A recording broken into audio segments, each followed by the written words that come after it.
Welcome back, everyone. Happy Monday. For Musings today, I'm joined by my colleague and co-host, Allison Portnow-Lathrop, and two other distinguished guests from the Ackland staff.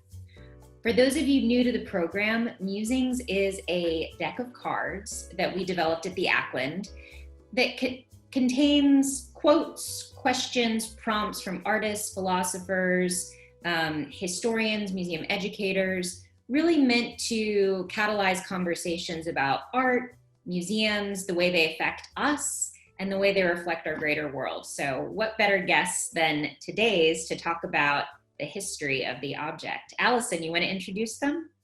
Sure. Well, today we have joining us Amy Schwartz, our curatorial assistant, and Scott Hankins, our registrar at the Ackland.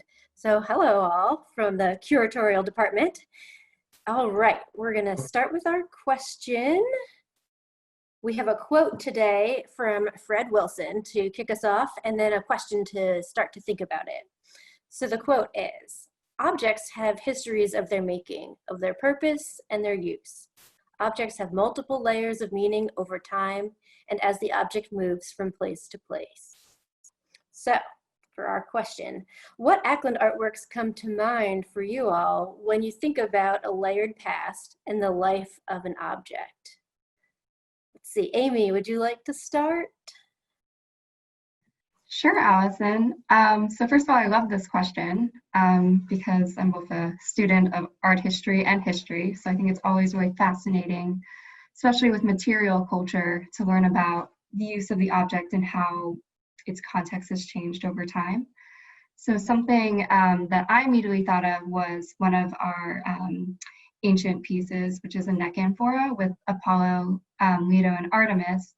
And something that I thought was really interesting was the journey of this object from an object of daily use into an art object, but also the amphora has been repaired during ancient times. So I thought that was really interesting as well, how this object was both valued as an everyday object back then, but also as a treasured art piece worth repairing rather than just getting a new amphora. So that was something that was really interesting to me, how it's made this journey from ancient times, both being valued as a daily use object into today, where we're placing it in a museum, therefore giving it value as an art object. That's great, thanks. Great answer. Scott, what about you? What do you think about when you think of an object with a layered past? So thanks for having me as well. And the objects that came to mind were, we have, I think, 2 or 3 ceramic grave markers. So these were objects that were meant to serve as a headstone. Instead of being a stone, it's a ceramic piece of ceramic. And it's meant to memorialize someone's life and to show that this is where this person is buried. And what I think about when I think about these objects is, how did it come from being in a grave as someone's headpiece to now being in a museum where people look at it for its artistic value, but also kind of for its materialistic value. And how was this made? Why was this made? What made this family choose a ceramic headstone versus a stone headstone? There's also the layers of death and memorialization with it, but now it's kind of celebrated as its own kind of like artistic accomplishment piece, but it was never really meant to do that. It was meant to serve as a marker to celebrate someone else's life and not really kind of draw attention to itself. But now there's this added layer of where we look at it and we celebrate it for itself and we care for it, it's for itself. So those were what kind of jumped to my mind when I read the question. I love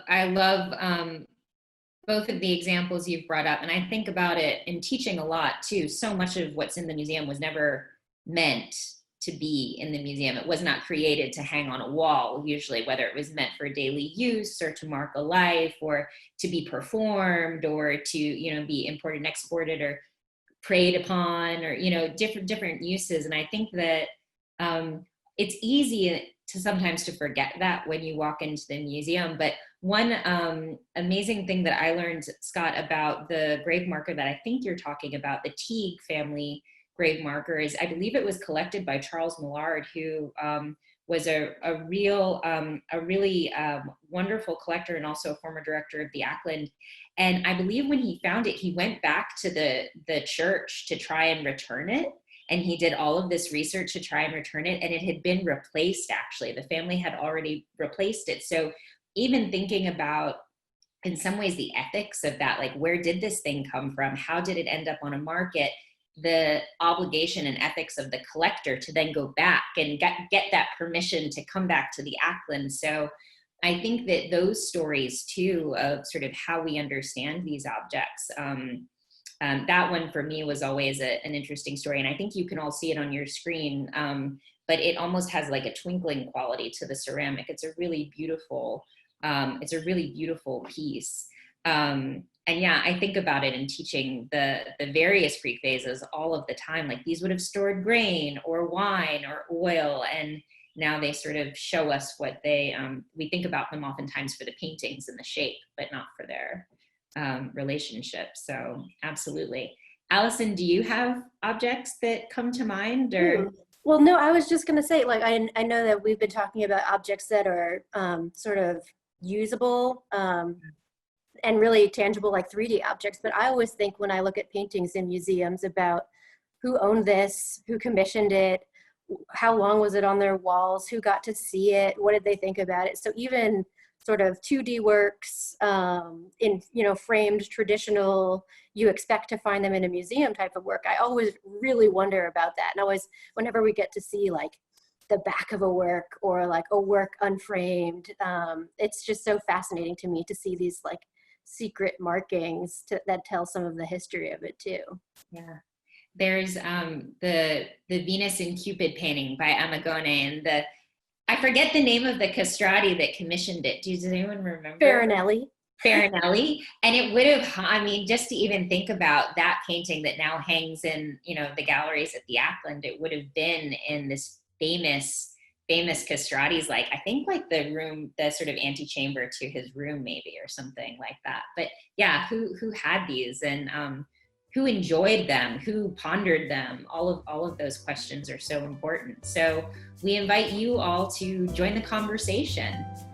We would love to know, what do you think about the lives of these objects, and what is intriguing? What do you imagine them to be? What do you know them to be? We'd love for you to join the conversation at our various social media channels. Thanks again for being here. See you Monday.